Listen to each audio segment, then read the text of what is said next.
Uma máquina térmica que realiza o trabalho de encher um balão a pressão de 1 atm absorve 4 kJ de um reservatório térmico a uma temperatura Tq em Celsius, que será dado do problema. A variação do volume do balão é de ΔV 4 litros e o calor liberado para um reservatório a temperatura Tf. Se o rendimento da máquina térmica é metade do rendimento de uma máquina de Carnot, trabalhando entre esses dois mesmos reservatórios, determine a temperatura Tf. Os dados iniciais do problema são as temperaturas em Celsius, do zero absoluto, 273,15 graus Celsius, e 1 atm litro, 101,3 joules, ou seja, um fator de conversão.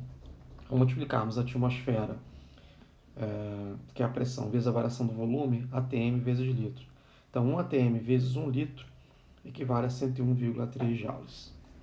Então, aqui eu vou desenhar um reservatório térmico, ou a máquina térmica, perdão. Então, um reservatório a alta temperatura, Tq, fornece calor para uma máquina que vai executar um trabalho, e essa máquina rejeita calor para um reservatório a temperatura inferior.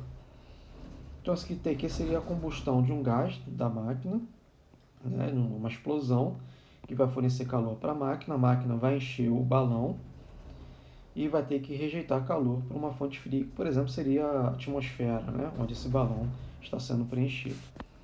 Quantidade de calor do reservatório quente, da combustão de um gás, 4 kJ. A temperatura desse gás, em temperatura em Celsius, 26,27 graus Celsius. Para ter em Kelvin, basta somar 273,15. A pressão é constante, porque esse processo se dá à atmosfera, imagina o preenchimento de um balão, se dá a pressão atmosférica, que é constante, então de 1 atm. E o balão infla para 4 litros, é a sua variação de volume, ΔV. Então, quando eu pegar aqui P vezes ΔV, vai ser atm vezes litro, que vale 101,3 joules. Vou usar isso aqui lá no final do problema. Vamos lá. Então, a eficiência da máquina, dessa máquina térmica, é o trabalho sobre o calor que ela retira dessa fonte quente. E a eficiência de Carnot só depende das temperaturas da combustão do gás e da temperatura ambiente. Então, 1 menos Tf sobre Tq. Eu não sei que temperatura ambiente é esta, tá? É o que eu quero saber. E no problema fala que a eficiência da máquina é metade da eficiência de Carnot. Então, E sobre Carnot dividido por 2.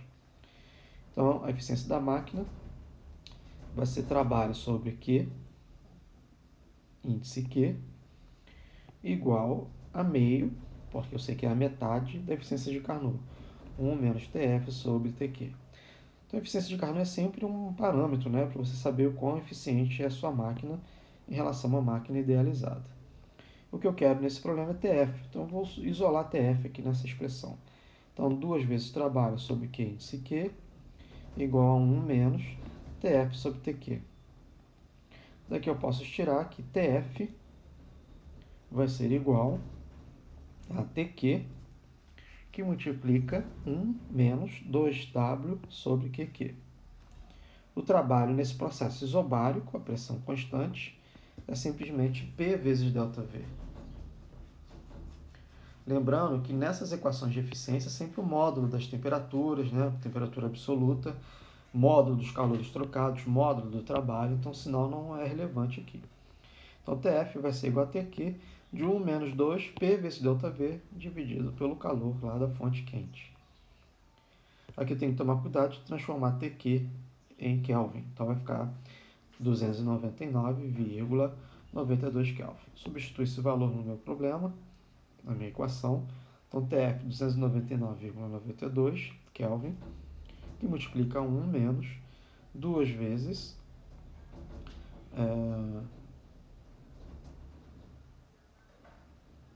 aqui eu esqueci, do fator 2, Então, aqui vai ficar 1 vezes 2, 2 vezes, sobre Q quente, que vale 4.000 joules. 4 vezes 10 ao cubo joules.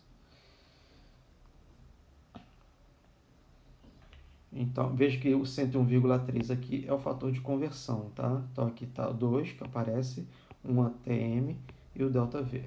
Isso aqui é para converter atm litro para joule. Então, a temperatura final, 239,16 Kelvin. Ok? Essa temperatura é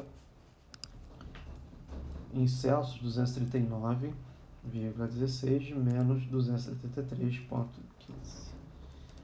33,99, né? Então um pouquinho mais do que a temperatura usual, né? De 28, 24 graus Celsius, né?